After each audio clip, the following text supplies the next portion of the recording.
अभी कुछ ही दिन पहले मैं एक नए अपार्टमेंट में शिफ्ट हुआ हूँ। वैसे तो मैं पिछले 1.5 साल से इसी शहर में किराए पर रह रहा था, लेकिन अब कुछ महीने बाद मेरी शादी होने वाली है और वो फ्लैट बहुत पुराना सा था और उसमें जगह भी कम थी। तो मैंने सोचा कि क्यों ना किसी अच्छी सी जगह पर पहले ही शिफ्ट कर लिया जाए, और यही सोच के मैं इस नए फ्लैट में आया था। अपनी मनपसंद लोकेशन और बजट में फ्लैट मिलना मुश्किल तो था, लेकिन 4-5 दिन खूब ढूंढने के बाद मुझे ये फ्लैट मिल गया। ये एक 2 बेडरूम फ्लैट है जिसके लिए मुझे एक एजेंसी ने कांटेक्ट किया था। तो फोन पर उनसे बात करने के बाद उसने मुझे उस फ्लैट की कुछ फोटो भेजी और फिर हमने मिलने का टाइम डिसाइड कर लिया। मैं उस एड्रेस पे पहुंचा तो मुझे वो बाहर ही खड़ा मिल गया। हाय, आई एम निकोलस, उसने अपना हाथ मेरी तरफ बढ़ाते हुए कहा। मैंने भी उससे हाथ मिलाया और फिर हम दोनों उस फ्लैट को देखने जाने लगे। जो फोटो उसने मुझे पहले भेजी थी उनके हिसाब से तो वो फ्लैट बहुत ही सुंदर लग रहा था, लेकिन मुझे पता था कि ये डीलर्स और एजेंट्स हमेशा ऐसी फोटो भेजते हैं जो कि दिखने में तो बहुत अच्छी लगती हैं, लेकिन असल में वो जगह इतनी अच्छी नहीं होती। लेकिन वो पूरी बिल्डिंग ही देखने में बिल्कुल नई लग रही थी। मैं मन ही मन उम्मीद कर रहा था कि वो फ्लैट भी उतना ही सुंदर हो जितना उन फोटोज में दिख रहा था। वो मुझसे अच्छे से हंसते हुए बातें करता अंदर बिल्डिंग में ले गया और फिर लिफ्ट से हम तीसरे फ्लोर पर पहुंच गए। ये पूरी बिल्डिंग बिल्कुल नई है, इसे बने अभी 1 ही साल हुआ है, इसलिए सारे फ्लैट्स भी बहुत अच्छी कंडीशन में हैं। लिफ्ट से निकलते हुए उसने मुस्कुराते हुए मुझसे बोला, हाँ बिल्डिंग नई तो लग रही है। मैंने कहा, लेकिन इस फ्लैट का मकान मालिक कहाँ है, वो नहीं आया क्या? नहीं, वो नहीं आए और शायद आए भी ना। वो असल में ना बहुत बिजी रहते हैं, और सच बताऊं तो हमारी एजेंसी में भी आज तक उन्हें किसी ने नहीं देखा। बस उन्होंने ऑनलाइन ही हमसे कांटेक्ट किया था। लेकिन आप फिक्र ना करें, आपको बस हर महीने टाइम से अपना रेंट ऑनलाइन पे करना है, बस। मैं कुछ नहीं बोला। मन ही मन में सोच रहा था कि ये तो बहुत अच्छी बात है कि मकान मालिक यहां नहीं आता, कम से कम मैं खुल के तो रह सकूंगा। मेरा पिछला मकान मालिक तो ऐसा था कि हर महीने फ्लैट चेक करने आ जाता था कि कहीं कोई टूट फूट तो नहीं हुई है। हम 3rd फ्लोर पर पहुंच गए, फ्लैट नंबर 304। उसने दरवाजे के सामने पहुंच के उसका लॉक खोल दिया और फिर जब उसने दरवाजा खोला तो अंदर का फ्लैट देखकर मेरी तो आंखें खुली की खुली रह गईं।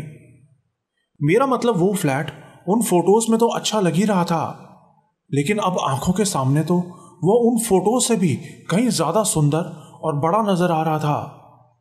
पूरे फ्लैट में धूल का एक भी निशान तक नहीं था।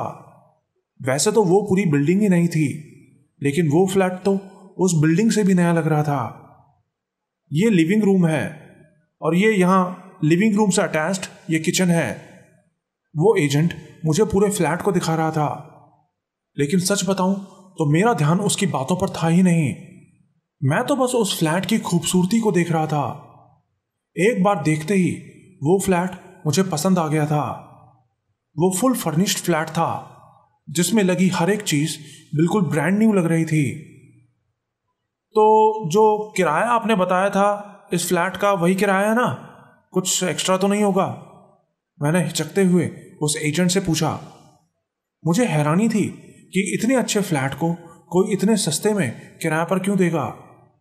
हाँ हाँ बिल्कुल, वो बोला, किराया वही है जो मैंने आपको बताया था।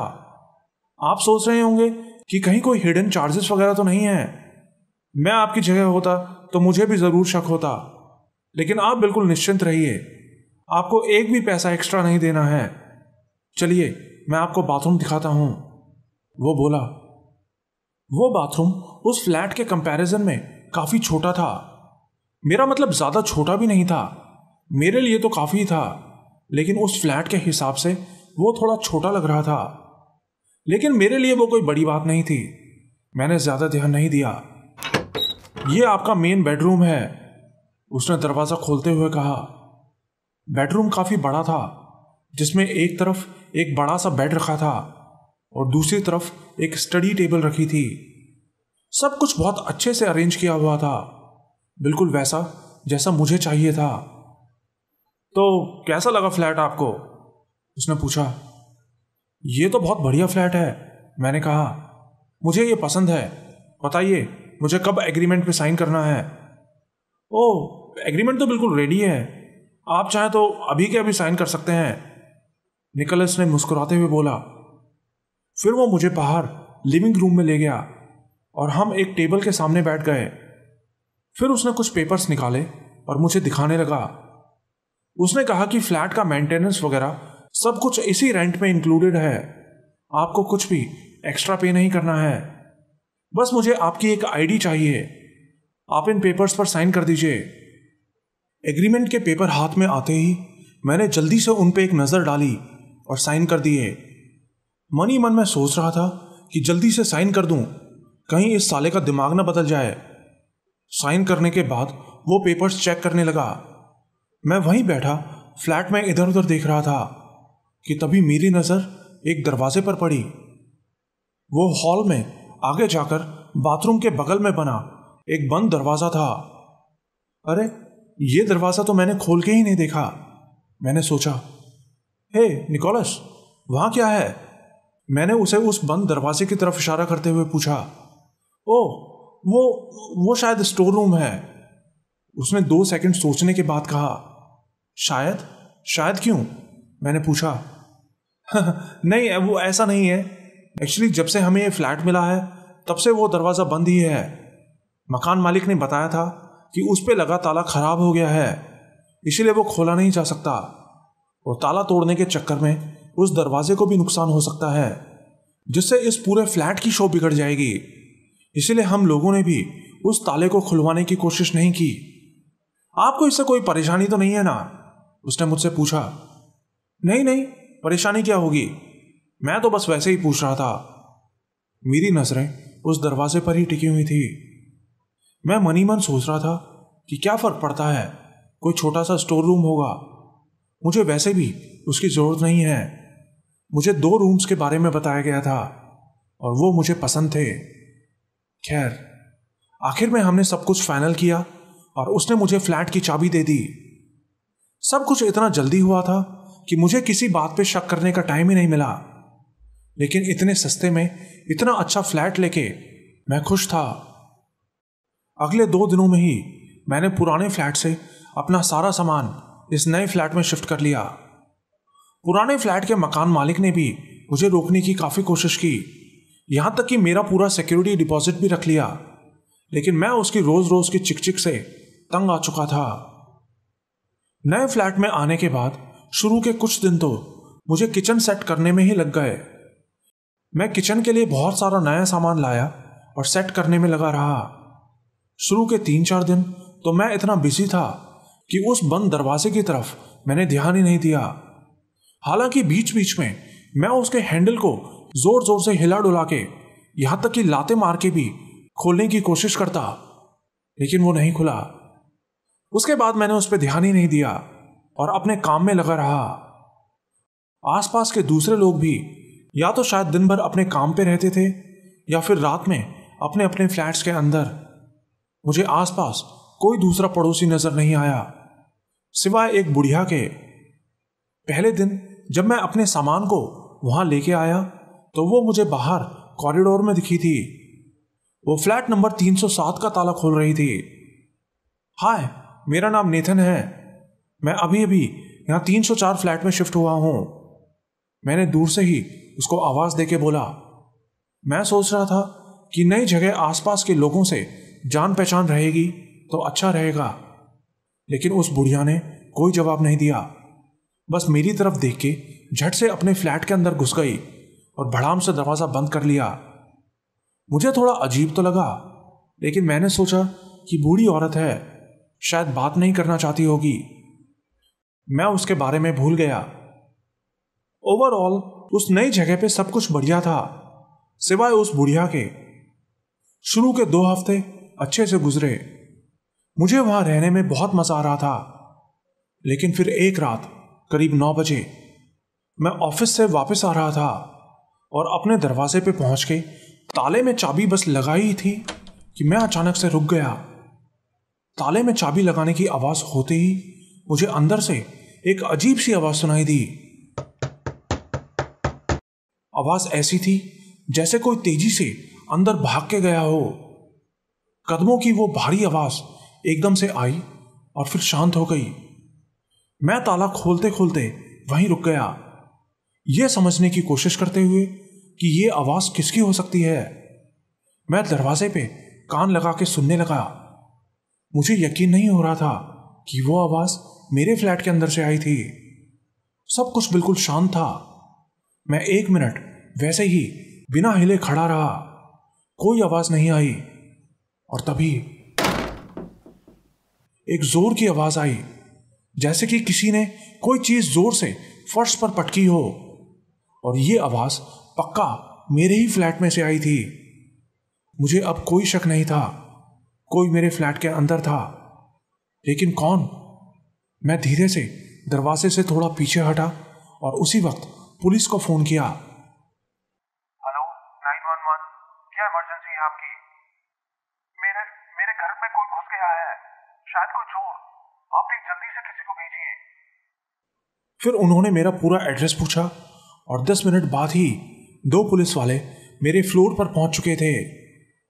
मैंने उनको बिना आवाज किए अपनी फ्लैट की तरफ इशारा किया तो वो दोनों अपनी पिस्टल्स निकाल के एक झटके से दरवाजे के अंदर घुस गए। मैं बाहर ही खड़ा था, ये सोचता हुआ कि पता नहीं वो लोग किसको पकड़ के लाएंगे। लेकिन फिर करीब 5 मिनट बाद वो दोनों बाहर आ गए। उन्होंने किसी को नहीं पकड़ा था। उन्होंने मुझसे हॉल के उस बंद दरवाजे के बारे में पूछा तो मैंने बताया कि वो दरवाजा हमेशा बंद रहता है।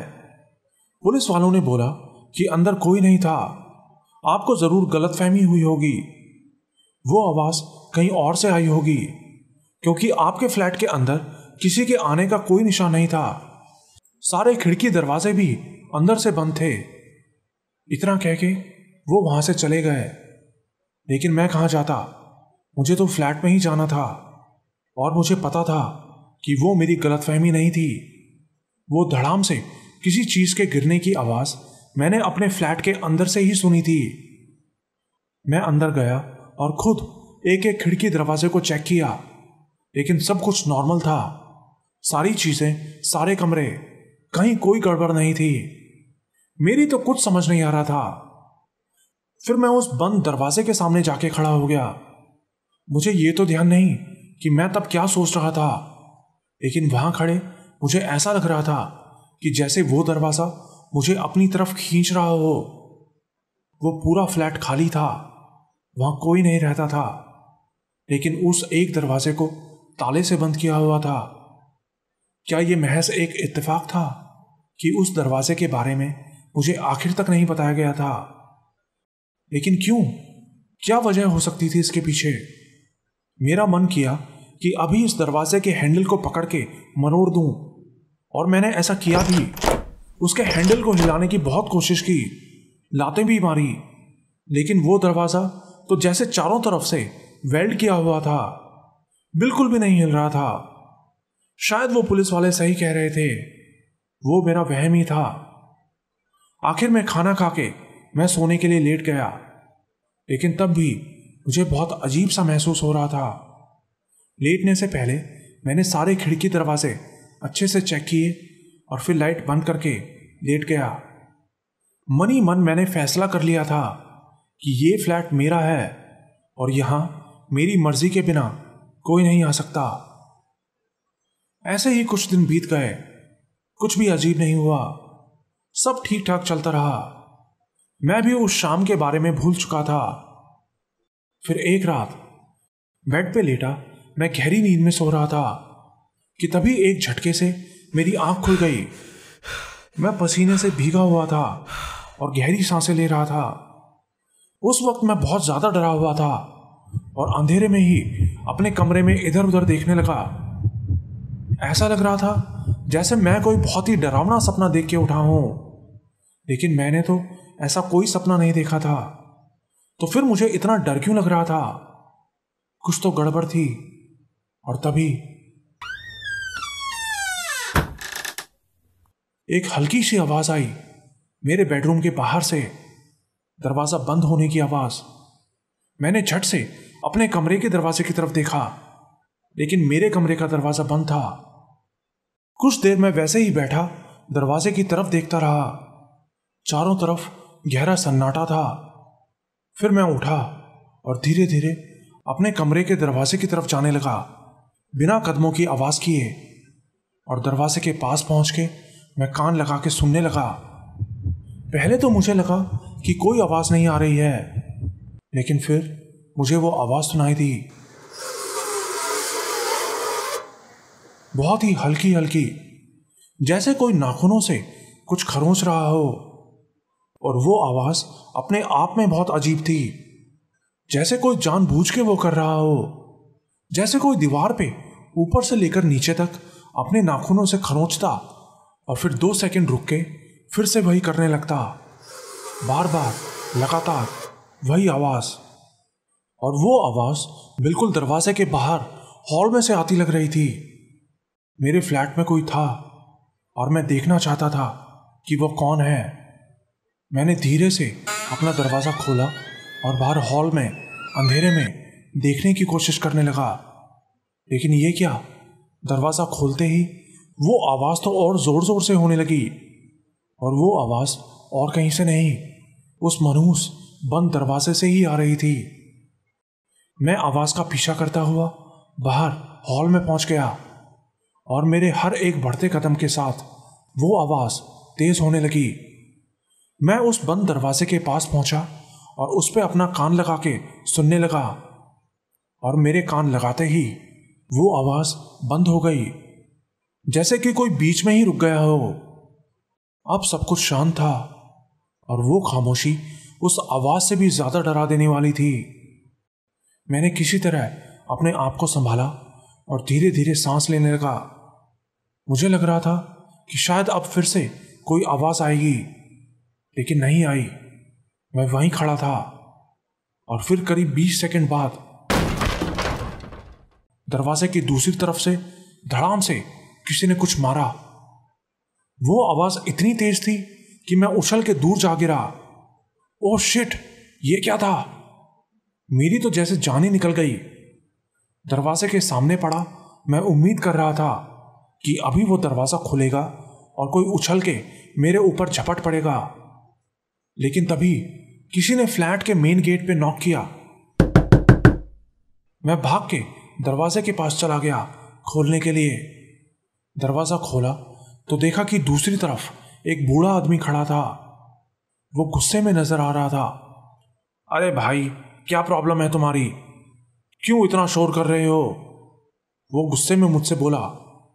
यहां कोई है अंदर? मैंने उसे अंदर की तरफ इशारा करते हुए बोला। कोई है? कौन है? कहां? मुझे नहीं पता, मेरे स्टोर रूम से अजीब अजीब आवाजें आ रही हैं, मैंने हाँफते हुए कहा। वो मेरी तरफ देख रहा था, लेकिन उसके चेहरे पर अब गुस्सा नहीं था, बल्कि मेरे लिए दया नजर आ रही थी। ओह, स्टोर रूम में? वो आवाज स्टोर रूम से आ रही थी। लगता है उन लोगों ने आपको बताया नहीं उसके बारे में। बताया नहीं? क्या नहीं बताया? किस बारे में बात कर रहे हैं आप? मैंने उससे पूछा। ओ नहीं, कुछ नहीं, जरूर कोई चूहा होगा, वो बोला। चूहा? नहीं, वो चूहा नहीं है। चूहा कैसे हो सकता है? मैंने कहा। हाँ, हो सकता है ना, आपको शायद पता नहीं यहाँ के चूहे कितने बड़े हैं। वो दीवार पे चल के ऊपर तक आ जाते हैं और ऐसी आवाजें करते हैं जैसे आपने सुनी थी, पंजे रगड़ने की। मैंने कहा नहीं, आप समझ नहीं रहे, किसी ने उस दरवाजे पे अंदर से लात मारी थी, वो कोई चूहा नहीं हो सकता। मैं उसको यकीन दिलाने की कोशिश कर रहा था, लेकिन उसके दिमाग में तो जैसे मेरी बात घुस ही नहीं रही थी। नहीं, वो चूहा ही है, आप डरिए मत। आप एक काम करो, आप एक बिल्ली पाल लो, वो उन चूहों को पकड़ के खा जाएगी, फिर आपको चूहों से डर नहीं लगेगा। वो बुढ़ा अजीब ही तरीके से मेरा मजाक उड़ाते हुए बोला। वो चूहा नहीं था और मुझे चूहों से डर नहीं लगता, मैंने गुस्से से कहा। तो वो हंसने लगा। अरे अरे, आप तो नाराज हो गए।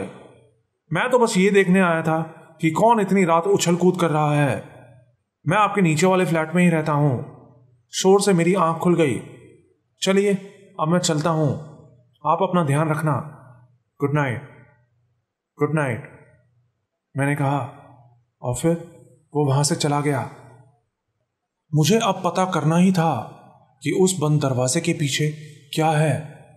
तो अगले दिन मैंने खुद ही एक मेंटेनेंस वाले को वहां बुला लिया, वो दरवाज़ा खुलवाने के लिए।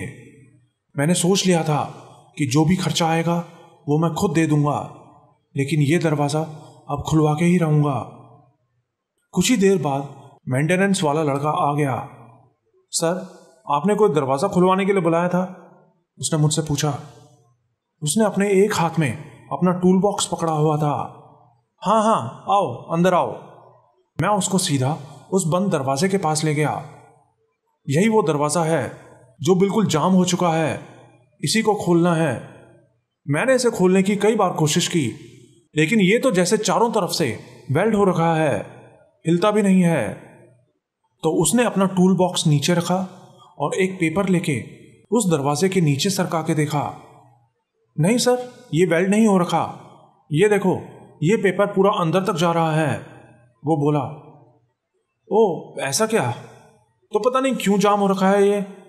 मैंने कहा कोई नहीं सर, मैं देखता हूं क्या प्रॉब्लम है इसमें। वो बोला, सुनो, चाहे कैसे भी करके तुम्हें ये दरवाज़ा खोलना है। जो भी खर्चा आएगा वो मैं तुमको दूंगा, लेकिन मुझे ये दरवाज़ा खुला हुआ चाहिए। समझ गए ना? मैंने कहा हाँ सर, समझ गया। कोशिश करता हूं खोलने की। खुल गया तो ठीक है, नहीं तो इस दरवाजे को ही तोड़ देंगे। कुछ भी करो, मुझे नहीं पता। चलो तुम दरवाज़ा खोलो, मैं अभी आता हूं। इतना कह के मैं अपने रूम में आ गया। मुझे लैपटॉप में ऑफिस का कुछ ज़रूरी काम करना था। बाहर हॉल से उसके औजारों के ठोकने पीटने की आवाज़ें आ रही थी। धीरे धीरे वो शोर तेज होता गया, लेकिन मुझे सुकून था इस बात का कि आज तो ये दरवाज़ा खुल ही जाएगा और मैं देख सकूंगा कि इस मनहूस दरवाजे के पीछे क्या है। बाहर हॉल से उसके औजारों के ठोकने पीटने की आवाज़ें आ रही थी। धीरे धीरे वो शोर तेज होता गया, लेकिन मुझे सुकून था इस बात का कि आज तो ये दरवाज़ा खुल ही जाएगा और मैं देख सकूंगा कि इस मनहूस दरवाजे के पीछे क्या है। धीरे धीरे उसके औजारों की आवाज़ें तेज होने लगीं। पहले शायद वो हथौड़े का इस्तेमाल कर रहा था और उसके बाद ड्रिल की आवाज़ आने लगी, फिर कटर की। करीब आधे घंटे तक वो आवाज़ें आती रहीं। उसके बाद सारा शोर थम गया और वो चलता हुआ मेरे कमरे में आया। दरवाज़ा खुल गया क्या? मैंने एक्साइटेड होके उससे पूछा। वो सर, एक्चुअली क्या दरवाज़ा खुला या नहीं? मैंने उससे फिर से पूछा। सर, आप यकीन नहीं करेंगे, मैंने अपनी ज़िंदगी में ऐसा दरवाज़ा आज तक नहीं देखा। मैंने हर तरीके से कोशिश करके देख लिया, लेकिन वो दरवाज़ा नहीं खुला। यहाँ तक कि मेरी ड्रिल मशीन भी टूट गई और आरी के भी 2 टुकड़े हो गए, लेकिन उस दरवाजे पर तो खरोंच तक नहीं आई। उसकी बात सुन के मेरी तो जैसे सारी उम्मीदें एक झटके से टूट गईं। सर, ये कोई मामूली दरवाज़ा नहीं है। ये दिखने में तो लकड़ी का लग रहा है, लेकिन ये लकड़ी नहीं है। ये पता नहीं कौन से मेटल से बना है। अरे यार, तो क्या किया जाए अब? मैंने पूछा। सर, मुझे लगता है आपको किसी बड़े ठेकेदार से बात करनी चाहिए। ये दरवाज़ा ऐसे नहीं खुलेगा, इसके लिए पूरी दीवार ही तोड़नी पड़ेगी। मैंने उस दरवाजे के कब्जों तक पहुंचने की भी कोशिश की, लेकिन वो अंदर की तरफ खुलता है, इसलिए उसके कब्जे भी दिखाई नहीं दे रहे। चलो देखते हैं। ये लो अपने पैसे, अपनी ड्रिल मशीन ठीक करवा लेना। मैंने उसको पैसे देते हुए कहा। मुझे उस वक्त बहुत बुरा लग रहा था। साला एक दरवाजे ने मेरी जिंदगी हराम करके रख दी है। लगता है अब मुझे इस मनहूस दरवाजे के साथ ही जीना पड़ेगा। मैं गुस्से में अपने आप से बड़बड़ा रहा था। आखिर में ठंडे दिमाग से सोचने के बाद मैंने फैसला किया कि मेरे लिए सबसे बेहतर यही होगा कि मैं उस दरवाजे की तरफ ध्यान ही ना दूं और बस चुपचाप अपनी जिंदगी जीता रहूं। लेकिन फिर उसी रात अपना सारा काम निपटा के मैं सोने की तैयारी करने लगा, लेकिन मुझे नींद नहीं आ रही थी। दिमाग में बार बार यही आ रहा था कि कहीं रात में फिर से वो आवाज ना आए। लेकिन फिर 1 बजे तक मेरी पलकें भारी होने लगीं और मेरी आंख लग गई। मैं बहुत गहरी नींद में सो रहा था और तब मैंने एक सपना देखा। मैंने देखा कि मैं एक बहुत बड़े दरवाजे के सामने खड़ा हूं। चारों तरफ अंधेरा है और वो दरवाजा इतना बड़ा था कि मैं उसके नॉब तक को नहीं छू पा रहा था। मैं उसके सामने खड़ा था और तभी वो नॉब घूमने लगा और एक तेज आवाज के साथ वो बड़ा सा दरवाजा धीरे धीरे खुलने लगा। अंधेरे में मैं मुश्किल से वो सब देख पा रहा था और तभी मैंने देखा कि 2 पतले पतले लंबे लंबे हाथ उस दरवाजे के पीछे से सरकते हुए बाहर निकलने लगे। मैं बुरी तरह डरा हुआ वहीं खड़ा था। डर के मारे मैं हिल भी नहीं पा रहा था। दरवाजा खुलता गया और फिर जैसे ही कोई दरवाजे के पीछे से मुझ पे झपटने वाला था, मेरी आंख खुल गई। मैं पसीने में तर हो चुका था। कई सेकंड्स तो मुझे ये समझने में लग गई कि मैं सपना देख रहा था। मैंने अपने फोन में टाइम देखा तो रात के 3:20 हो रखे थे और तभी मुझे पता नहीं क्या सूझा। मैं जल्दी से बेड से उठा और अपने कमरे से निकल के सीधा उस दरवाजे के पास जाने लगा। लेकिन हॉल में जाते ही मैंने जो देखा वो देख के मेरे कदम वहीं रुक गए। वो दरवाजा पूरा खुला हुआ था। हाँ, जिस दरवाजे को मैं इतने दिनों से खोलने की कोशिश कर रहा था वो मेरी आंखों के सामने पूरा खुला था और उसके अंदर सिर्फ अंधेरा था। मैंने जल्दी से अपनी आंखों को मसला कि कहीं मैं कुछ गलत तो नहीं देख रहा। वो दरवाजा अंदर से ऐसा लग रहा था जैसे उसके आगे कोई दीवार हो ही ना, जैसे वो आगे ना जाने कितनी दूर तक जा रहा हो। लेकिन ऐसा कैसे हो सकता था? मेरे फ्लैट के साथ में तो एक और फ्लैट था। वहां अंधेरा तो था लेकिन हल्की हल्की रोशनी भी थी। मैं 1 मिनट तक वहीं खड़ा रहा, यह समझने की कोशिश करते हुए कि यह सब क्या है। उस दरवाजे के पीछे एक ना खत्म होने वाला गलियारा था और वो गलियारा मुझे जैसे अपनी तरफ खींच रहा था, जैसे कि वो मुझे अपनी तरफ बुला रहा हो, देखने के लिए कि वहां क्या है, कौन है। तभी वहां खड़े मुझे एक और आवाज आई। आवाज थी तो बहुत हल्की, लेकिन मुझे पता था वो कहां से आई है। उस दरवाजे के पीछे और दरवाजे थे। मेरा दिमाग मुझे उसके और करीब जाने से रोक रहा था।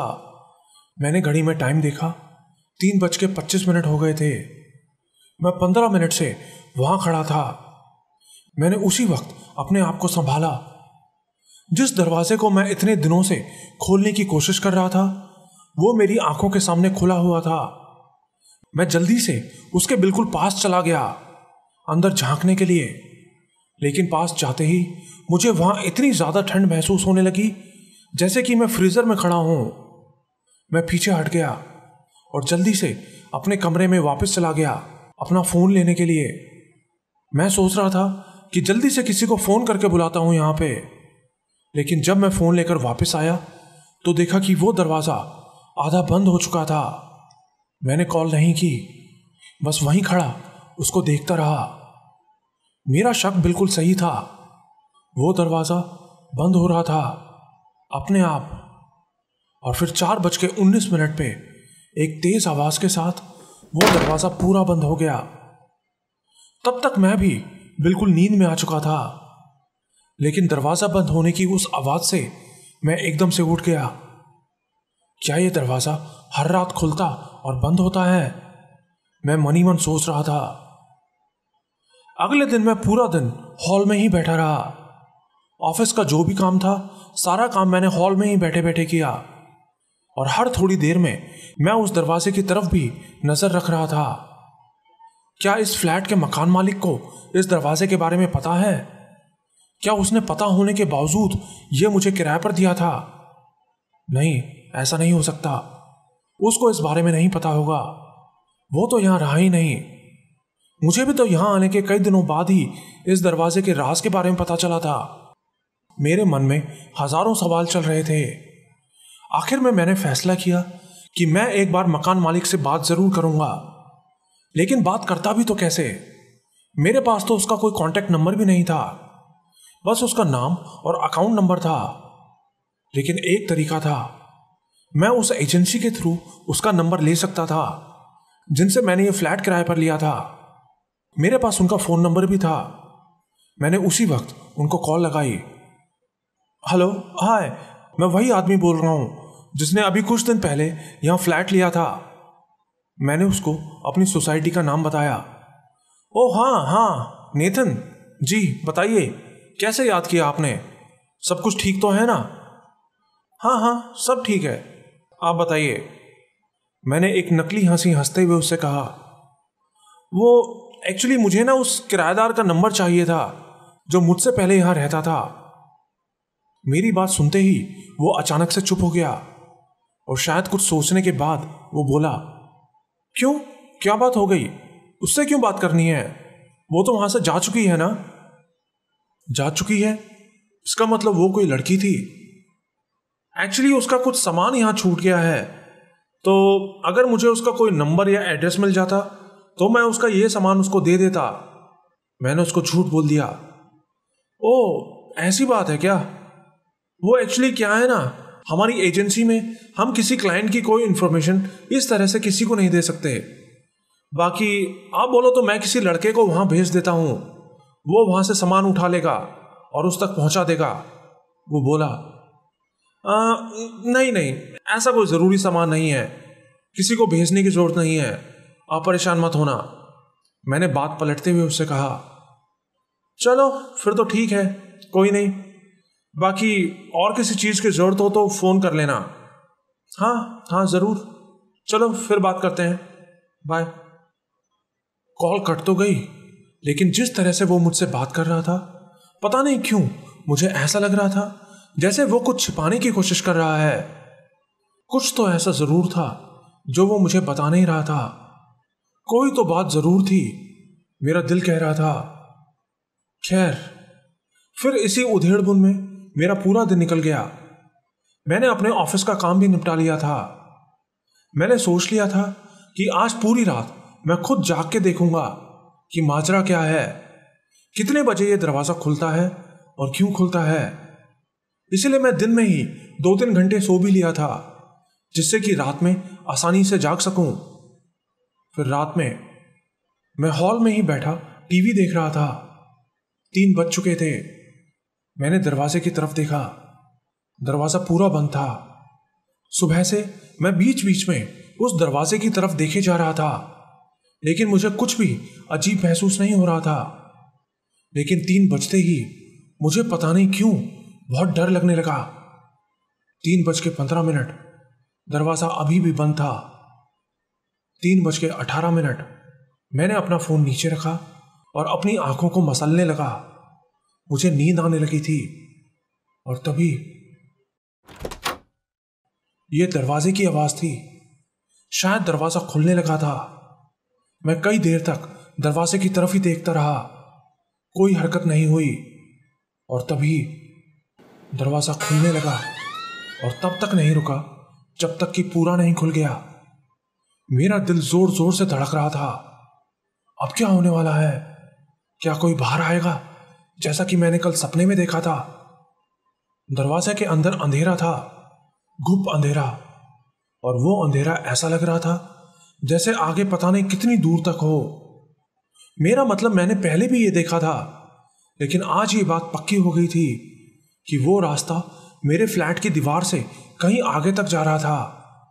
एक बार तो मन किया कि मैं इसके अंदर जाकर देखता हूं कि ये आखिर जा कहां रहा है, लेकिन मुझे महसूस हो रहा था कि इसके अंदर खतरा है, बहुत ज्यादा खतरा। मैं बाहर हॉल में ही खड़ा वो सब देखता रहा और फिर ठीक 4:19 पे एक तेज आवाज के साथ वो दरवाजा बंद हो गया। मेरे मन में हजारों सवाल थे। कहीं ऐसा तो नहीं है कि वो दरवाजा जानबूझ के मुझे अपने अंदर बुलाने के लिए खुल रहा हो? क्या कुछ ऐसा था जो वो मुझे दिखाना चाहता था? क्योंकि अगर उसको मुझे कोई नुकसान पहुंचाना होता तो अभी तक पहुंचा चुका होता। मैंने मन बना लिया था कि आज रात जब वो दरवाजा खुलेगा तो कैसे भी करके मैं खुद उसके अंदर जाके देखूंगा। लेकिन अगर मैं उसके अंदर चला गया और पीछे से वो दरवाजा बंद हो गया तो फिर तो मैं उसके अंदर ही फंस जाऊंगा। कम से कम अगले 24 घंटों के लिए तो फंस ही जाऊंगा, जब तक कि वो दरवाजा दोबारा नहीं खुलता। लेकिन कुछ तो करना था, कुछ भी। तो अगले ही दिन मैं मार्केट गया और एक पावरफुल टॉर्च और एक लंबी सी मोटी रस्सी खरीद के ले आया। मार्केट से मैं वापस आया ही था कि किसी ने मेरी डोरबेल बजाई। बाहर एक आदमी खड़ा था और ये वही बुढ़ा था जो उस रात मेरे घर पे आया था शोर की कंप्लेंट करने के लिए। हाय, मैं आपका पड़ोसी हूं, 2 मिनट आपसे बात कर सकता हूं? वो बोला। हाँ हाँ जरूर, आइए, अंदर आइए। मैंने उसको अंदर बुलाया। अंदर टेबल पर वो रस्सी और टॉर्च लाइट रखी थी। उसको देख के वो बोला, ओह, लगता है हाइकिंग जाने की तैयारी हो रही है। हाँ, इस वीकेंड मैं हाइकिंग के लिए जा रहा हूं। मैंने फट से उसको झूठ बोल दिया। बढ़िया है, तो कौन सी जगह जा रहे हो हाइकिंग के लिए? उसने पूछा। मैंने 2 सेकंड सोचा। ट्रेल नंबर 3 पर, मैं हर बार वहीं जाता हूं हाइकिंग के लिए, मैंने कहा। ओह, ट्रेल नंबर 3, लेकिन वो तो काफी टाइम से बंद है ना? उसने शक की नजरों से मुझे देखते हुए कहा। बंद है? मुझे नहीं पता था, मुझे लगा खुला होगा। मैं बिल्कुल अनजान बनते हुए उससे बोला। लेकिन उसे बंद क्यों किया हुआ है? मैंने पूछा। पक्का तो मुझे नहीं पता, लेकिन वहां कुछ हो गया था जिसके बाद उन्होंने वो बंद कर दिया। बाकी आप चाहें तो ट्रेल नंबर 5 पर जा सकते हैं। शायद उसको मेरी बात पर शक नहीं हुआ था। मैंने राहत की सांस ली। हाँ, मैं ट्रेल नंबर 5 पर ही जाता हूं इस बार, मैंने कहा। और बताइए, कैसे आना हुआ आपका? मैंने बस सोचा कि थोड़ा अच्छे से इंट्रोडक्शन हो जाता हमारा। उस दिन रात में ठीक से बात नहीं कर पाया था आपसे, तो उस रात के बाद से आपको चूहों ने फिर से तो परेशान नहीं किया ना? उसने मुझसे पूछा। नहीं, वैसा फिर कुछ नहीं हुआ। आप शायद सही कह रहे थे, वो कोई चूहा ही होगा। आप बैठिए, मैं आपके लिए कॉफी लेकर आता हूं, मैंने कहा। नहीं, कॉफी की जरूरत नहीं है, मैं बस चलता हूं। वो मेरी वाइफ बाहर मार्केट गई हुई है, वो बस आने ही वाली होगी। और तभी उसका फोन वाइब्रेट हुआ। शायद कोई टेक्स्ट मैसेज आया था। उसने अपना फोन बाहर निकाला और कुछ टाइप करने लगा, और टाइप करते करते ही उसने मुझसे पूछा, तो नेथन, तुम काम क्या करते हो? मैं एक फ्रीलांसर हूं, कोडिंग वगैरह का काम करता हूं, बस कभी कभी जाना होता है ऑफिस में, मैंने कहा। ओह, इसका मतलब तुम घर से ही सारा काम करते हो? हाँ। और आप कब से रह रहे हैं इस बिल्डिंग में? मैंने पूछा। हम तो यहाँ शुरू से ही हैं, जब से ये बिल्डिंग बनी थी। मैं, मेरी वाइफ और मेरी 19 साल की बेटी सूजन, हम तीनों यहाँ रहते थे। लेकिन मेरी बेटी 6 महीने पहले ही दूसरे शहर में चली गई है पढ़ाई करने के लिए, उसने कहा। अच्छा, मैं आपसे एक बात पूछना चाहता हूं, मैंने धीरे से उससे कहा। क्या आप मेरे फ्लैट के पिछले किराएदार के बारे में जानते हैं?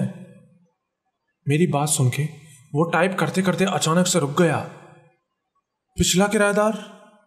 नहीं, मैं नहीं जानता कौन रहता था यहां पहले, वो बोला। अच्छा, चलिए कोई बात नहीं, मैं तो बस वैसे ही पूछ रहा था, मैंने कहा। अच्छा नेथन, मैं अब चलता हूं, तुम आना कभी हमारे घर पे, मेरी वाइफ खाना बहुत अच्छा बनाती है। हाँ, जरूर आऊंगा, मैंने कहा। वो खड़ा हो गया और जाने के लिए पलटा, लेकिन पलटते हुए वो फिर से उस रस्सी और फ्लैशलाइट की तरफ देख के बोला, एक और चीज, हाइकिंग के लिए संभल के जाना, ज्यादा दूर तक मत जाना। रूट नंबर 5 थोड़ा खतरनाक है, समझ रहे हो ना? वो सीधा मेरी आंखों में देखते हुए बोल रहा था। हाँ हाँ, मैं ध्यान से जाऊंगा, मैंने कहा। वो मेरे पीछे उस बंद दरवाजे की तरफ देख रहा था, बहुत ध्यान से। टेक केयर नेथन, और इतना बोल के वो वहां से चला गया। मैंने दरवाजा बंद किया, लेकिन मैं उसके बारे में ही सोच रहा था। पता नहीं क्यों मुझे ऐसा लग रहा था जैसे वो कुछ छुपा रहा है। लेकिन तभी मेरी नजर उस रस्सी पे पड़ी तो अचानक से मुझे याद आया कि आज रात तो मुझे उस दरवाजे के खुलने के बाद उसके अंदर जाना है। मैं फिर 3-4 घंटे सो लिया और फिर रात में टीवी देखते हुए उस दरवाजे के खुलने का वेट करने लगा। मैंने रस्सी का एक सिरा अपने एक हाथ पे बांध लिया और दूसरा हिस्सा सोफे के एक पैर पे जोर से बांध लिया और सोफे पे बैठा टीवी देखता रहा।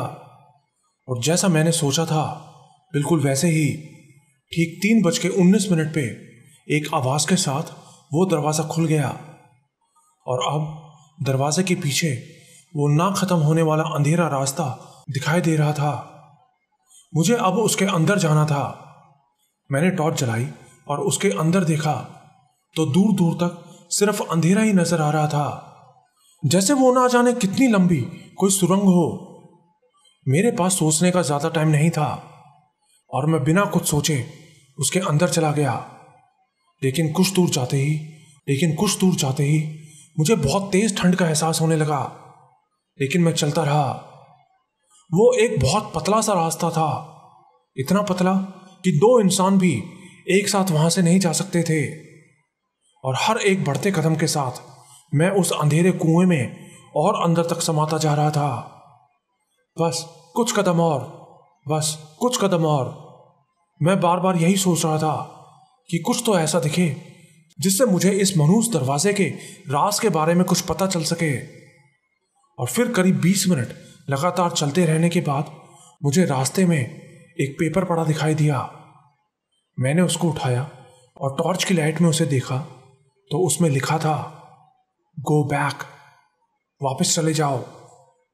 वो देख के मेरा तो रोम रोम खड़ा हो गया। ये यहां किसने रखा होगा? मुझे बहुत हैरानी हुई।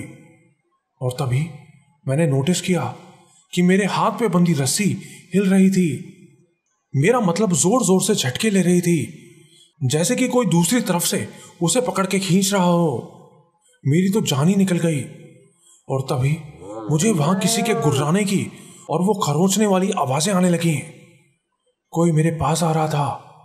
मैं पागलों की तरह इधर उधर टॉर्च लाइट मारने लगा और तभी मुझे वो दिखाई दी। वो एक लड़की थी। उसके हाथ बिल्कुल पतले पतले सफेद थे और उसके नाखून गंदे बड़े बड़े थे। लेकिन उसका चेहरा नहीं दिख रहा था क्योंकि पूरा चेहरा बालों से ढका था।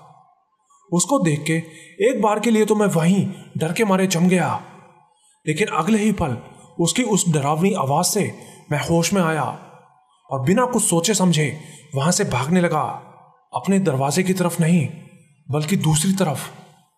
मुझे कुछ सोचने का मौका ही नहीं मिला था। मुझे बस उससे अपनी जान बचानी थी। मैं भागता रहा। भागते हुए मैं लगातार उसको अपने पीछे आता हुआ महसूस कर रहा था। मैं बस भागता रहा और फिर कुछ दूर मुझे एक रोशनी दिखाई दी। वो रोशनी एक दरवाजे के अंदर से आ रही थी। मुझे पता था कि जान बचाने के लिए मुझे इस दरवाजे के अंदर जाना होगा और मैं बिना कुछ देखे भागता हुआ उस दरवाजे के अंदर कूद गया। दरवाजे के अंदर जाते ही वो शैतान लड़की जो मेरे पीछे आ रही थी वो वहीं रुक गई और एक तेज आवाज के साथ दरवाजा बंद करके वापस चली गई। मैं 2 मिनट तक वहीं फर्श पे पड़ा सांसें ले रहा था। मैं जिंदा बच गया था। लेकिन तभी मुझे पीछे से एक आवाज आई, आखिर तुम भी जाल में फंसी गए ना। मैंने पलट के देखा तो देखा कि पीछे एक आदमी खड़ा था। 30 के आसपास की उम्र लग रही थी उसकी और मेरी तरफ देख के वो मुस्कुरा रहा था। तुम कौन हो? मैंने उससे चिल्ला के पूछा और तभी मैंने नोटिस किया कि जिस जगह मैं मौजूद था वो ऐसी लग रही थी जैसे ना जाने कितने सालों से वहां कोई ना रह रहा हो। चारों तरफ धूल और जाले लगे हुए थे। उसकी बनावट बिल्कुल मेरे फ्लैट के जैसी लग रही थी, लेकिन वो मेरा फ्लैट कैसे हो सकता था? ये कौन सी जगह है? मैंने फिर से उससे पूछा। मेरा नाम मार्टिन है, उसने मुस्कुराते हुए कहा, और ये फ्लैट नंबर 102 है। अभी यहाँ कोई नहीं रहता क्योंकि यहाँ अभी बहुत साफ सफाई की जरूरत है। उसने हंसते हुए मुझसे कहा, ये क्या मजाक है? मुझे ठीक से बताओ यहाँ क्या चल रहा है। मैंने उसे गुस्से से कहा तो वो बिना कुछ बोले दरवाजा खोल के वहां से बाहर निकल गया। उसको बाहर जाते देख मैं भी तेजी से उसकी तरफ लपका, लेकिन तब तक वो वहां से गायब हो चुका था। कमरे से बाहर निकला तो देखा कि बाहर का कॉरिडोर तो बिल्कुल मेरी ही बिल्डिंग जैसा था।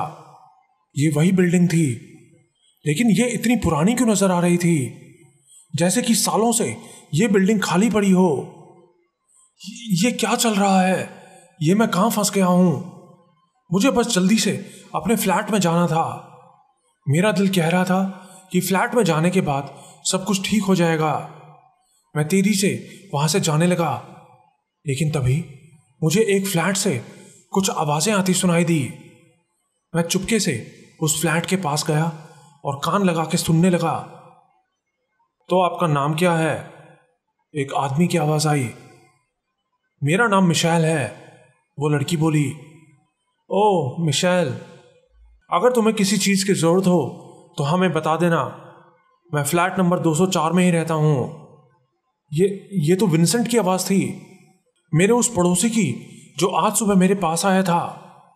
मैंने दरवाजे में से अंदर झांका तो देखा कि ये वही था, विंसेंट, और वहां खड़ा वो किसी लड़की से बात कर रहा था, लेकिन मैं उस लड़की का चेहरा नहीं देख पा रहा था। वो देखते ही मुझसे रुका नहीं गया और मैं एक झटके से दरवाजे के अंदर घुस गया, लेकिन उन्होंने तो जैसे मुझे देखा ही नहीं। मैंने जोर से विंसेंट को आवाज लगाई, लेकिन उसने फिर भी मुझ पे कोई ध्यान नहीं दिया।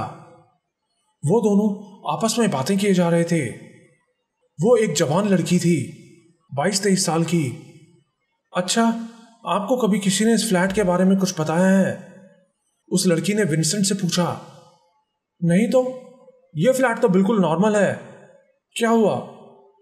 नहीं, वो बस मुझे कई बार इसमें से कुछ अजीब अजीब आवाजें सुनाई देती हैं, वो लड़की बोली। नहीं, ऐसा कुछ नहीं है, वो जरूर चूहों की आवाजें होंगी। तुमको डरने की जरूरत नहीं है। किसी चीज की जरूरत हो तो हमें बता देना। मैं वहां खड़ा उन दोनों को बातें करता हुआ साफ साफ देख पा रहा था, जैसे कि मेरी आंखों के सामने कोई टेप चल रहा हो। और तभी मैंने महसूस किया कि किसी ने मेरे हाथ को जोर से पकड़ लिया हो। मैंने उसी वक्त पलट के देखा तो देखा कि पीछे तो वही लड़की खड़ी थी, मिशेल, जो अभी अभी मेरे सामने खड़ी बातें कर रही थी। मैं बहुत डर गया और उसका हाथ छुड़ाने लगा, लेकिन उसने बहुत जोर से मेरा हाथ पकड़ा हुआ था।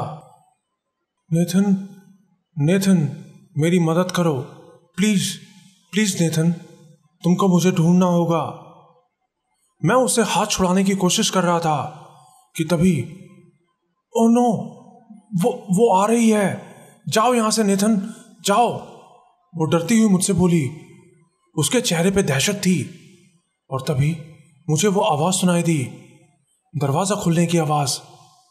वैसे तो वो आवाज मुझे रोज ही सुनाई देती थी, लेकिन उस वक्त वो आवाज सुन के मेरा तो जैसे खून ही जम गया। सामने एक परछाई थी, एक डरावनी परछाई, अपने चारों पैरों पर चलती हुई। उसके लंबे लंबे बाल थे, जिससे ये पता चल रहा था कि वो कोई लड़की है।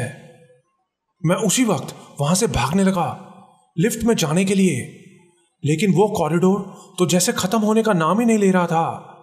मैं भागता रहा, और फिर जब थकान के मारे मेरे फेफड़े जलने लगे तो मैं हार के नीचे गिर गया। मेरी आंखों के सामने अंधेरा था। फिर कई देर वैसे ही पड़े रहने के बाद जब मैं उठा तो देखा कि मैं अपने बेडरूम में था। मेरा फ्लैट बिल्कुल वैसा ही था जैसा मैं उसको छोड़ के गया था। मैं अपने फ्लैट में वापस आ चुका था। मैं भाग के उस बंद दरवाजे के पास गया तो देखा कि वो बंद हो रखा था। घड़ी में टाइम देखा, 5:21। क्या ये कोई सपना था? ये सब क्या था? ये हकीकत तो हो ही नहीं सकता था। लेकिन फिर मुझे अपनी कलाई पर वो उंगलियों के निशान दिखाई दिए जो शायद मिशेल के मेरा हाथ पकड़ने से बने थे। यहां कुछ बहुत बड़ी गड़बड़ थी। मैं इस फ्लैट में अब एक और पल नहीं रुक सकता था। मैंने सोच लिया था कि मैं आज ही ये फ्लैट छोड़ दूंगा। लेकिन तभी मुझे मिशेल के बारे में ध्यान आया। वो रोते हुए मुझसे मदद मांग रही थी, और अगर मैं वहां से चला जाता तो उसकी मदद कौन करता? मेरा दिमाग कह रहा था कि उसके बारे में भूल जा, लेकिन दिल नहीं मान रहा था। इस बंद दरवाजे के पीछे कोई बहुत बड़ा राज छुपा था, और मुझे पता था मैं उसका पता करके ही रहूंगा। और एक सवाल जो बार बार मेरे दिमाग में आ रहा था वो था कि मिशेल कौन है? अगर वो मेरे फ्लैट की पिछली किराएदार थी तो विंसेंट ने मुझसे झूठ क्यों बोला कि वो उसे नहीं जानता? क्योंकि मैंने उन दोनों को बात करते देखा था। मैंने मन बना लिया था कि आज मैं खुद उसके घर जाके सारी बात पूछूंगा। फिर मैं उठा और अपने बेड पे जाके लेट गया। मैं बहुत थका हुआ था। पता ही नहीं चला कि कब मेरी आंख लग गई। सोते हुए भी बार बार मेरे कानों में एक ही आवाज सुनाई दे रही थी, नेथन, नेथन। जैसे कि वो लड़की मिशेल मुझे बुला रही हो। लेकिन उसकी उस आवाज से मुझे डर नहीं लग रहा था। वो आवाज तो जैसे मुझे सुकून दे रही थी। गहरी नींद में कई घंटे मैं सोता रहा। फिर जब आंख खुली तो दोपहर के 1:25 हो चुके थे। मैं जल्दी से उठा और नाश्ता किया, और नाश्ता करने के तुरंत बाद मैं विंसेंट के घर जाने के लिए निकल गया। बाहर निकल के मैं ताला ही लगा रहा था कि मुझे वो साथ वाली बुढ़िया दिखाई दी। मैंने वहीं से उसको आवाज दी, मैम रुकिए, मुझे आपसे बात करनी है। दूर रहो मुझसे, मुझे तुमसे कोई बात नहीं करनी। वो बुढ़िया गुस्से से मुझ पर चिल्लाते हुए बोली, मैम प्लीज एक बार मुझसे बात कीजिए, ये मेरी जिंदगी और मौत का सवाल है। मैंने उससे फिर से रिक्वेस्ट करते हुए बोला। वो सिर हिलाते हुए बोली, तुम बस एक बात अपने दिमाग में डाल लो कि अगर तुमको अपनी जान प्यारी है तो इस फ्लैट से दूर चले जाओ, बहुत दूर। और इतना कह के वो अपने फ्लैट के अंदर घुस गई। मैं उससे और बात करना चाहता था, लेकिन वो तो जैसे मेरी शक्ल भी देखना नहीं चाह रही थी। फिर मैंने सोचा कि चलो इससे बाद में बात करता हूं, पहले विंसेंट से जाके मिल लूं। मैं जल्दी से सीढ़ियों से होता हुआ उसके फ्लैट पे गया तो देखा कि दरवाजे पे ताला लगा था। शायद वो लोग कहीं गए हुए थे। मैंने फिर भी कई बार उनके दरवाजे पर नॉक किया, कान लगा के भी सुना कि कहीं कोई आवाज तो नहीं आ रही अंदर से, लेकिन कोई आवाज नहीं आई। अंदर कोई नहीं था। हार के मैं वापस अपने फ्लैट में आ गया और सोफे पे बैठ गया। दिमाग में ना जाने क्या क्या चल रहा था। कहीं मैं पागल तो नहीं हो रहा? वो आदमी कौन था जो मुझे मिला था? और वो लड़की मिशेल कौन थी? और वो कौन थी जो उस अंधेरे रास्ते में मेरे पीछे पड़ गई थी? और वो कौन थी जो सबसे आखिर में मुझे नजर आई थी? मेरा सिर तो जैसे इन सब सवालों से फटे जा रहा था। क्या उस बंद दरवाजे के पीछे किसी दूसरी दुनिया का कोई दरवाजा है? अगर ऐसा था तो जो कुछ मैंने वहां देखा उसका क्या मतलब हो सकता था? मिशेल ने मुझे उसे ढूंढने को कहा था, लेकिन क्यों? मैं उसको कहां ढूंढूं? यह बात तो पक्की थी कि वो इस दुनिया की तो नहीं है, और उसको ढूंढने के लिए, उसकी मदद करने के लिए मुझे फिर से उसकी दुनिया में जाना था। मैं फिर से रात होने का इंतजार करने लगा, और फिर रात में ठीक 3:19 पर वो दरवाजा फिर से खुल गया। मुझे उसके अंदर जाना था, लेकिन इस बार मैंने कोई रस्सी नहीं बांधी, क्योंकि मुझे पता था इसका कोई फायदा नहीं है।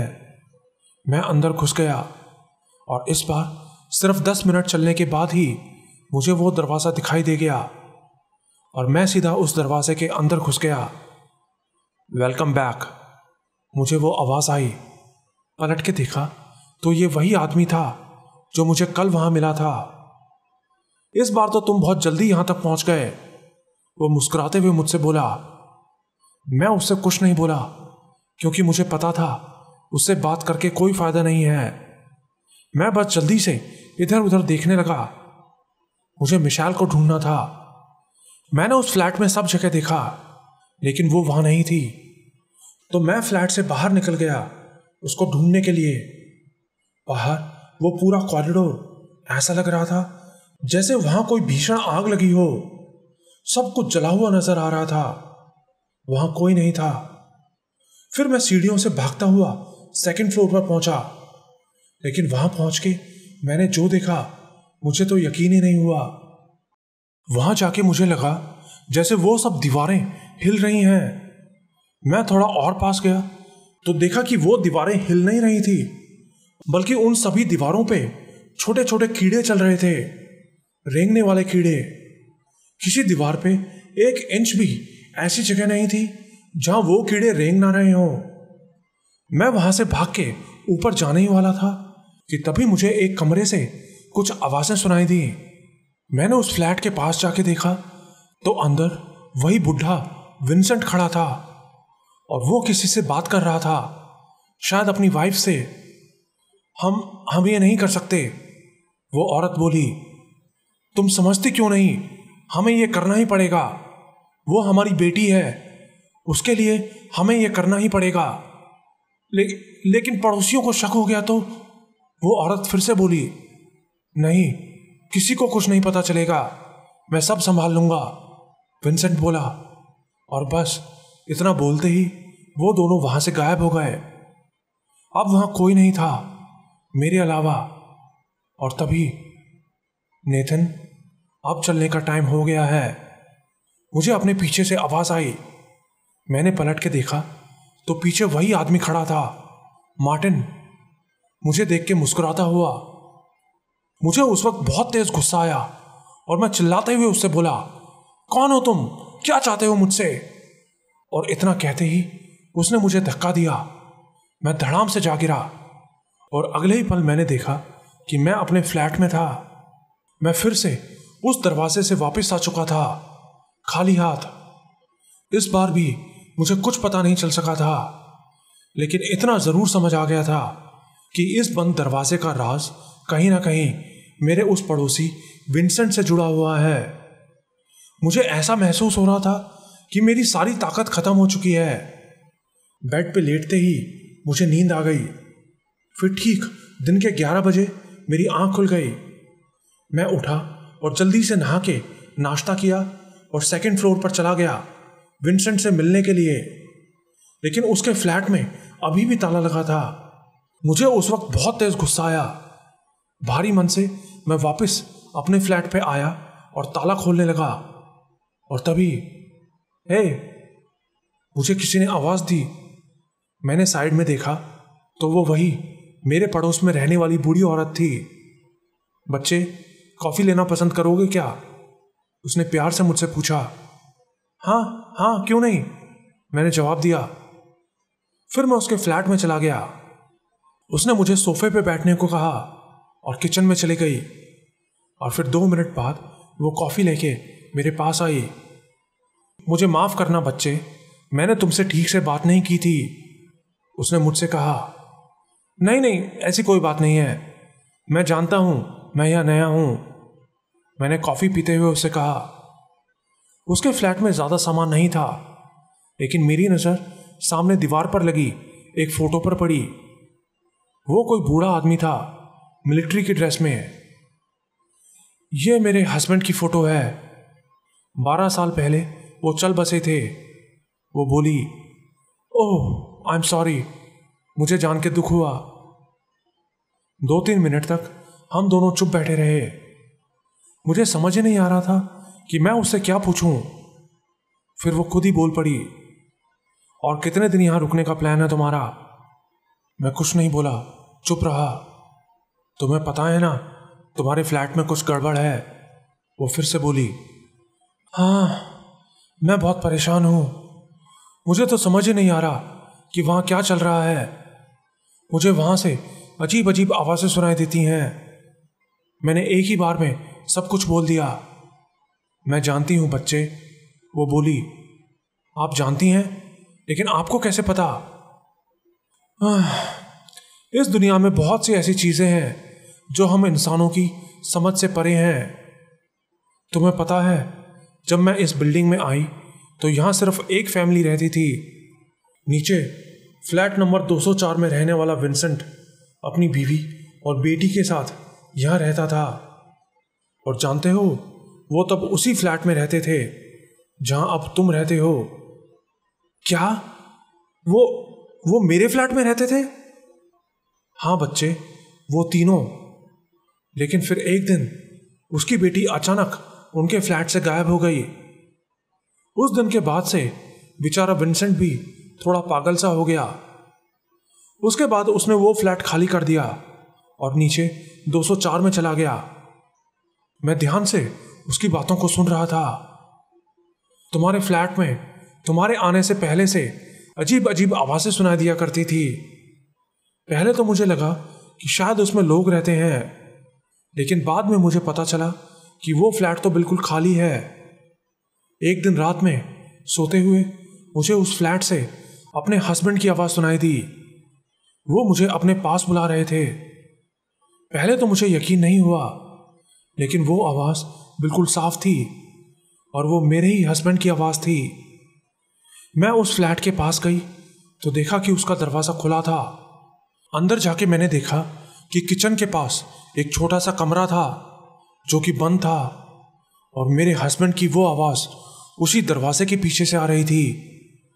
वो मुझे अंदर आने को कह रहे थे, लेकिन मुझे पता था कि मेरे हस्बैंड मर चुके हैं, ये वो नहीं थे। मैं वहाँ से वापस आ गई, लेकिन वापस आते हुए वो मुझे गुस्से से गालियाँ देने लगे। बोलने लगे कि तुम मर जाती तो अच्छा होता। ये सब बताते हुए उसकी आंखों से आंसू निकलने लगे थे। उस रात के बाद से मैं उस फ्लैट के पास भी नहीं गई। फिर कुछ दिन बाद उसमें एक और लड़की रहने के लिए आई थी। वो बहुत प्यारी लड़की थी, लेकिन वो भी अचानक से ना जाने कहाँ गायब हो गई। मैं अब अपने फ्लैट से बाहर ही नहीं निकलती। बस मार्केट से जब कुछ लेना होता है तो ही बाहर जाती हूँ। मैं सामने सोफे पे बैठा उसकी सारी बातें सुन रहा था। अच्छा, आप उस लड़की को जानती हैं जो मुझसे पहले मेरे फ्लैट में रहती थी? क्या नाम था उसका? मैंने पूछा। हाँ हाँ, मैं उसको जानती हूँ, वो बहुत प्यारी लड़की थी। उसका नाम मिशेल था। मिशेल? ये नाम तो मेरे कानों में बम की तरह फूटा। ये तो वही लड़की थी जो मुझसे उस दूसरी दुनिया में मदद मांग रही थी। इसके अलावा उसे उस फ्लैट के बारे में और कुछ नहीं पता था। धीरे धीरे मुझे सारी बातें समझ आती जा रही थी। कॉफ़ी पीने के बाद मैंने उसको थैंक्स बोला और अपने फ्लैट में वापस आने लगा। लेकिन बाहर आते ही मुझे नीचे वाले फ्लोर से दरवाज़ा खुलने और किसी के बातें करने की आवाज़ आई। ये वही था, विंसेंट। वो लोग वापस आ गए थे, लेकिन मैं उसी वक्त उसके पास नहीं गया। मैं उसके साथ तसल्ली से बैठ के बात करना चाहता था। अपने फ्लैट में आने के बाद मैंने कुछ खाना ऑर्डर किया और फिर करीब 2 घंटे बाद मैं उससे मिलने निकल गया। मैं जितना उसके बारे में सोच रहा था उतना ही ज़्यादा गुस्सा मुझे उसके ऊपर आ रहा था। लेकिन अपने गुस्से को कंट्रोल करके मैं अपने आप को बिल्कुल शांत दिखाने की कोशिश कर रहा था। मैंने उसका दरवाज़ा खटखटाया तो एक बूढ़ी औरत ने दरवाज़ा खोला। ओह, तुम नेथन हो ना? आओ अंदर आ जाओ। उसने मुस्कुराते हुए मुझे अंदर बुलाया। मैं बिना कुछ बोले अंदर चला गया। अंदर विंसेंट सोफे पे बैठा टीवी देख रहा था। ओह नेथन, आओ आओ, आज कैसे आना हुआ हमारे यहाँ? मुझे कुछ ज़रूरी बात करनी थी, मैंने कहा। हाँ हाँ बताओ, क्या बात है? तुम्हारे फ्लैट में सब कुछ ठीक तो है ना? वो बोला।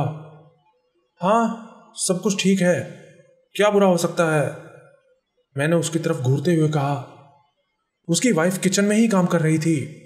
वो मेरी तरफ देख रहा था। विंसेंट, ये मिशेल कौन है? मैंने सीरियस आवाज में उससे पूछा। और 2 मिनट सोचने के बाद वो बोला, मिशेल?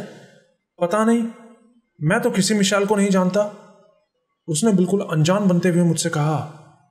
अच्छा, मेरे पड़ोस में रहने वाली लेडी ने मुझे बताया था कि तुम किसी मिशेल नाम की लड़की से बातें करते थे जो पहले मेरे ही फ्लैट में रहती थी। मैंने फिर से बात घुमाते हुए कहा। वो कुछ देर के लिए चुप हो गया। हाँ, शायद, मुझे ठीक से तो याद नहीं। एक लड़की रहती तो थी वहां पहले, लेकिन मुझे उसका नाम याद नहीं। वो बोला। मैं अब बातों को और घुमाना नहीं चाहता था। मैंने उससे डायरेक्ट पूछा, विंसेंट, मुझे सब कुछ पता चल गया है। मेरी पड़ोस वाली लेडी ने मुझे सब कुछ बता दिया है कि पहले तुम ही मेरे वाले फ्लैट में रहते थे और उस फ्लैट से तुम्हारी बेटी गायब हो गई थी। अरे नेथन, तुमसे उस पागल बुढ़िया ने यह सब कहा और तुमने मान लिया? वो तो आधी पागल है, उसको कुछ कुछ दिखाई देने की बीमारी है और तुम उसकी बात पर यकीन कर रहे हो। मेरी बेटी सूजन, वो तो हमारे साथ इसी फ्लैट में रहती थी और फिर वो आगे की पढ़ाई करने के लिए दूसरे शहर में चली गई। वो हमारी बेटी है, उसके लिए हमें यह करना ही पड़ेगा। यही बोला था ना तुमने अपनी वाइफ से? मैंने उससे कहा। मेरी बात सुन के वो हैरानी से मेरी तरफ देखने लगा। ये सब क्या बोल रहे हो तुम नेथन? तुम्हारा दिमाग तो ठीक है ना? तभी उसकी वाइफ खाने का कुछ सामान लेके वहां आ गई। लो नेथन, आज मेरे हाथ की डिश खा के देखो, तुम्हें बहुत अच्छी लगेगी। वो टेबल पे वो खाना रखते हुए बोली। नहीं, नेथन को देर हो रही है, ये अभी कुछ नहीं खा सकता। विंसेंट ने मेरी आंखों में देखते हुए बोला। मैं कुछ नहीं बोला। बहुत अच्छा लगा आपके यहां आकर, आपसे मिलने मैं फिर से आऊंगा। इतना कह के मैं उसके फ्लैट से बाहर आ गया। अपने बेड पे लेटा मैं इन सब चीजों को समझने की कोशिश कर रहा था। मिशेल नाम की वो लड़की जो मुझसे मदद मांग रही थी, वो पहले इसी फ्लैट में रहती थी। तो वो आदमी कौन था और वो दूसरी लड़की कौन थी जो मेरे पीछे पड़ गई थी? और विंसेंट की बेटी कहां गायब हो गई थी? क्या वो भी इस दरवाजे के पीछे गायब हुई थी? बहुत सारे सवाल ऐसे थे जिनके जवाब अभी मुझे ढूंढने थे। मेरी आंखों के सामने बार बार मिशेल का वो मदद मांगता हुआ चेहरा नजर आ रहा था। मैं रात होने का वेट करने लगा और रात मेरी उम्मीद से ज्यादा ही जल्दी हो गई। और फिर वही 3:19 पे दरवाजा खुल गया। मैं तेजी से अंदर गया और कुछ दूर चलने के बाद मुझे फिर से वही आदमी मिल गया। वो एक कुर्सी पे सिर झुकाए बैठा था। मैं उससे कुछ नहीं बोला, बस फ्लैट से बाहर निकल के सीढ़ियों से होता हुआ सीधा लिफ्ट में पहुंच गया, 3rd फ्लोर पर जाने के लिए। मुझे कैसे भी करके मिशेल को ढूंढना था और नीचे के दोनों फ्लोर्स को तो मैं पहले ही देख चुका था। वो वहां नहीं रहती थी। लेकिन लिफ्ट में गया तो देखा कि लिफ्ट में तो 3rd फ्लोर का बटन ही नहीं था। लेकिन ये कैसे हो सकता था, क्योंकि मैं तो रोज उसी लिफ्ट से अपने फ्लोर पर जाता था। मेरे पास ज्यादा सोचने समझने का टाइम नहीं था। मैं जल्दी से लिफ्ट से निकला और सीढ़ियों से दौड़ता हुआ 3rd फ्लोर पर पहुंच गया। लेकिन वो फ्लोर, वो तो मेरे फ्लोर जैसा बिल्कुल भी नहीं लग रहा था। वहां पूरे कॉरिडोर में अंधेरा था और सिर्फ एक फ्लैट से रोशनी आती नजर आ रही थी। फ्लैट नंबर 304 से, मेरे फ्लैट से। मैं धीरे धीरे दबे पांव अपने फ्लैट की तरफ बढ़ने लगा। कोई उसके अंदर था। फ्लैट की तरफ जाते हुए मुझे लग रहा था जैसे कोई चीज, कोई अनजान ताकत मुझे अपनी तरफ खींच रही है और मैं बस उस फ्लैट की तरफ खींचा जा रहा हूं। दरवाजे के पास पहुंच के मैं बस उसके दरवाजे के अंदर जाने ही वाला था कि तभी किसी ने मेरा हाथ पकड़ के मुझे पीछे खींच लिया। वो जो कोई भी था, उसने मुझे इतनी तेज खींचा था कि मैं लड़खड़ा के नीचे गिर गया। खड़ा हुआ तो मैंने देखा कि मैं किसी और ही फ्लैट में था। वो मेरा फ्लैट नहीं था, बल्कि मेरा फ्लैट तो मुझे उसके ठीक सामने कुछ दूर दिखाई दे रहा था। मैं हड़बड़ाता हुआ बाहर भागने लगा, लेकिन तभी एक लड़की मेरे सामने आके खड़ी हो गई। वहां मत जाओ नेथन, वो यही चाहती है कि तुम उस फ्लैट के अंदर जाओ। ये लड़की मिशेल थी, वही मिशेल जो मुझसे मदद मांग रही थी। आखिर में वो मुझे मिली गई। तुम मिशेल हो ना? तुम्हें पता है, तुमको ढूंढने के लिए मैं अपनी जान पर खेल के यहां तक आया हूं। मैं जानती हूं नेथन, लेकिन तुम्हारा यहां तक आना जरूरी था, क्योंकि सिर्फ तुम ही उस नर्क के दरवाजे को बंद कर सकते हो। वो दरवाजा आज तक ना जाने कितने मासूम लोगों को निगल चुका है। मिशेल, तुम ये क्या बोल रही हो? मुझे ठीक से बताओ सब कुछ, यहां क्या चल रहा है? वो 10 सेकंड तक मेरी तरफ देखती रही, लेकिन उसको देख के मुझे डर नहीं लग रहा था, जैसे कि मेरे दिल को पता हो कि वो मेरा बुरा नहीं चाहती है। नेथन, सबसे पहले तो तुम ये जान लो कि तुम्हारे यहां होने का मतलब ये है कि तुम्हारी जान को भी खतरा है। तुम जिस फ्लैट में रहते हो वो एक मनहूस शापित फ्लैट है, वो बोली। लेकिन क्यों मिशेल, ऐसा क्या हुआ था उसमें? उसका वो बंद दरवाजा जो हर रात अपने आप खुलता है, वो क्यों खुलता है? मुझे सब कुछ बताओ। क्या उसे हमेशा के लिए बंद नहीं किया जा सकता? नहीं नेथन, उस दरवाजे को बंद नहीं किया जा सकता। जब मैं जिंदा थी मैंने खुद उसको बंद करने की तमाम कोशिशें की, लेकिन नहीं कर सकी। वो नीचे सर झुकाए बैठी थी। नेथन, तुम्हारे उस फ्लैट में आने से कई महीने पहले मैं उस फ्लैट में रहने आई थी। सब कुछ अच्छा था सिवाय उस बंद दरवाजे के। हर रात मुझे उसमें से अजीब अजीब आवाजें सुनाई देती थी। पहले मैं उन सब आवाजों को इग्नोर करती रही, लेकिन फिर कोई रात में मुझे मेरा नाम लेके बुलाने लगा, और वो और कोई नहीं, मेरी मम्मी थी, जो मुझे उस दरवाजे के पीछे से बुलाती थी। लेकिन मेरी मम्मी की मौत कई साल पहले हो चुकी थी। मैंने पुलिस को भी बुलाया, लेकिन पुलिस उस दरवाजे को नहीं खोल सकी। और फिर एक रात वो दरवाजा अपने आप खुल गया। उस रात के बाद से वो दरवाजा हर रात एक फिक्स टाइम पे अपने आप खुल जाता। वो बोली, हाँ मैं जानता हूँ, 3:19 पे। मैंने कहा, हाँ नेथन। और एक रात वो दरवाज़ा खुलने के बाद जब मुझे मेरी मम्मी की आवाज़ सुनाई दी तो मैं उसके अंदर चली गई, लेकिन वो कोई स्टोरेज रूम नहीं था। वो तो एक गलियारा था जो सीधा उस हॉस्पिटल में गया था जहाँ मेरी मम्मी की मौत हुई थी। लेकिन ये कैसे हो सकता था? उस हॉस्पिटल के अंदर एक फ्लैट था, फ्लैट नंबर 304, वही फ्लैट जिसमें मैं रहती थी। मेरी मम्मी मुझे उस फ्लैट के अंदर से बुला रही थी, और मैं उस फ्लैट के अंदर चली गई और हमेशा के लिए उसी के अंदर फंस के रह गई। ये फ्लैट, ये मनहूस फ्लैट तुमको अपने अंदर बुलाता है, और अंदर जाने के बाद तुम हमेशा के लिए इसी में फंस के रह जाते हो। मैं कितने महीनों से इसी में फंस के रह गई हूं।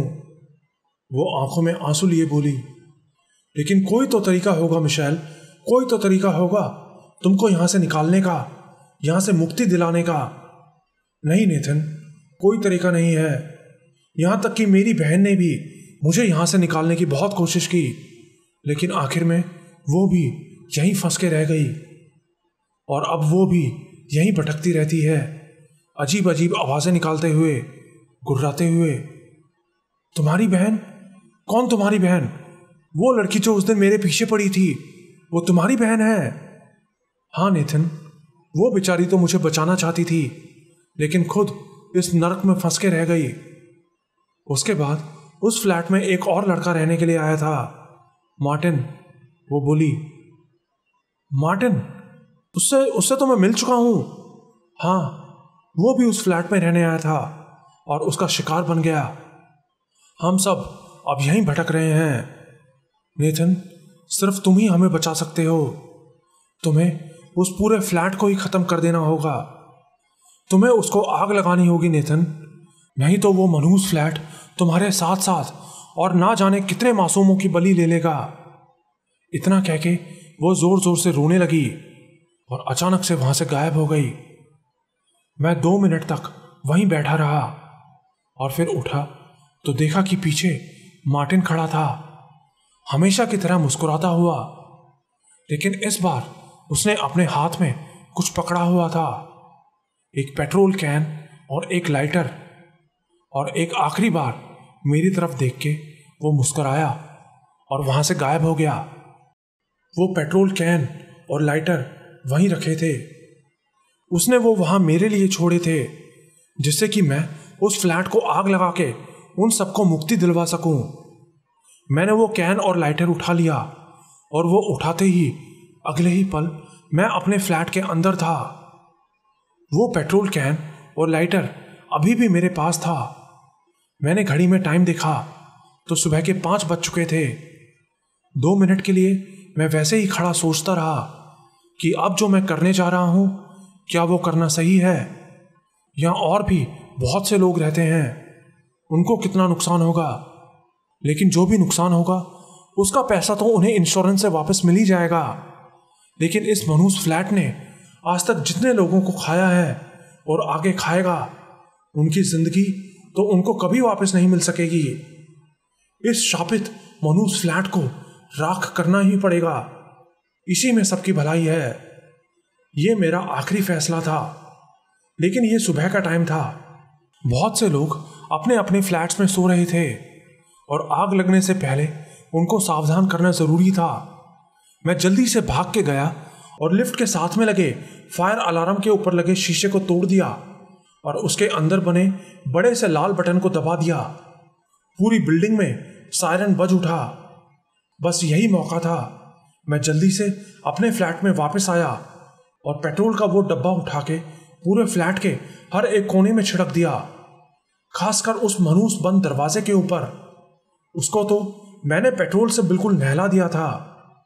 लेकिन इससे पहले कि मैं वो लाइटर उठा के आग जला पाता, पीछे से किसी ने मेरे सिर पर बहुत तेज कोई चीज मारी।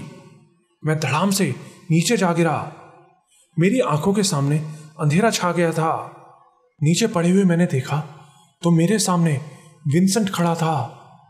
उसके हाथ में एक लोहे की रॉड थी। तुम ये क्या कर रहे हो? मैं तुम्हें इस घर को आग नहीं लगाने दूंगा। मैं तुम्हें मेरी बेटी को नहीं मारने दूंगा। वो बहुत जोर से गुस्से से चिल्लाते हुए मुझसे बोला, ये तुम क्या कर रहे हो? तुम्हारा दिमाग खराब हो गया है क्या विंसेंट? मैं तुम्हारी बेटी को कहां मार रहा हूं? मैं तो इस मनहूस घर को जला रहा हूं। इसी में सबकी भलाई है। मैंने दर्द में कराहते हुए उससे कहा, नहीं, ये कोई बंद दरवाजा नहीं है। ये मेरी बेटी है, मेरी प्यारी बेटी, जिसकी जान गलती से मेरे हाथों से चली गई थी इसी स्टोर रूम के अंदर। एक दिन मैंने उसको गुस्से में इस स्टोर रूम के अंदर बंद कर दिया था। लेकिन मुझे नहीं पता था कि मेरा यह कदम मेरी बेटी की जान ले लेगा। और उस दिन से वो इसी स्टोर रूम में रहती है। ये स्टोर रूम कोई मामूली कमरा नहीं रहा, बल्कि खुद मेरी बेटी का रूप ले चुका है। इतने महीनों से अपनी बेटी की भूख शांत करने के लिए मैं कितने लोगों को यह घर किराए पे दे चुका हूं। मेरी बेटी उन सबको खा के अपनी भूख शांत करती है, और तू मेरी बेटी को मारना चाहता है। मैं तुझे ये नहीं करने दूंगा। उसने मेरे मुंह पे जोर से लात मारते हुए कहा। मेरे मुंह से खून निकल रहा था। मेरे अंदर इतनी भी हिम्मत नहीं थी कि मैं उठ के खड़ा हो सकूं। वो हाथ में रॉड लिए मेरी तरफ मारने के लिए बढ़ा। मेरा अंत करीब था। लेकिन तभी धड़ाम की एक तेज आवाज के साथ वो बंद दरवाजा खुल गया और उसमें से तेजी से गुर्राते हुए मिशेल की बहन बाहर आई और विंसेंट के ऊपर झपट पड़ी। ऐसा करते हुए वो बहुत जोर जोर से गुर्रा रही थी, जैसे कि वो बहुत गुस्से में हो। और फिर वो उसकी खोपड़ी को अपने हाथ से पकड़ के उसको किसी गुड़िया की तरह घसीटते हुए उस दरवाजे के अंदर घुस गई। वो बुरी तरह छटपटाता हुआ अपने आप को छुड़ाने की कोशिश करता रहा, लेकिन दरवाजा बंद होते ही उसकी वो चीखें भी दब गईं। फिर किसी तरह अपनी पूरी ताकत लगा के मैं उठा और बाहर निकल के देखा कि लोग बाहर निकल भी रहे हैं या नहीं। तो सीढ़ियों से लोगों के भागने की आवाज सुन के मैं समझ गया कि फायर अलार्म ने अपना काम कर दिया है। मैंने लाइटर उठाया और जला के उस बंद दरवाजे के ऊपर फेंक दिया और अगले ही पल वो पूरा फ्लैट आग में धधक उठा। मुझे पता था कि फायर ब्रिगेड के पहुंचने तक ये जल के राख हो जाएगा। मैंने अपना लैपटॉप उठाया और सीढ़ियों से नीचे भागने लगा। नीचे गया तो देखा कि बिल्डिंग के सब लोग वहां पहले से भीड़ लगा के खड़े थे और उन्हीं में से एक थी मेरे पड़ोस वाली वो बुढ़िया। वो मेरी तरफ देख के हाथ हिला रही थी। उसके चेहरे पे मुस्कुराहट थी। शायद उसको पता था कि ये किसने किया है। मैं भी उसके पास जाके उस भीड़ में खड़ा हो गया। आग मेरे फ्लैट से निकल के आसपास के और फ्लैट्स को भी अपनी चपेट में ले चुकी थी। ऊपर देखते हुए मुझे अपने फ्लैट की खिड़की पर 3 परछाइयां खड़ी दिखाई दी, जिनमें से एक थी मिशेल। वो मुझे देख रही थी जैसे कि वो मुझे थैंक्स बोल रही हो, उस मनहूस दरवाजे को हमेशा के लिए बंद करने के लिए और उसको मुक्ति दिलाने के लिए।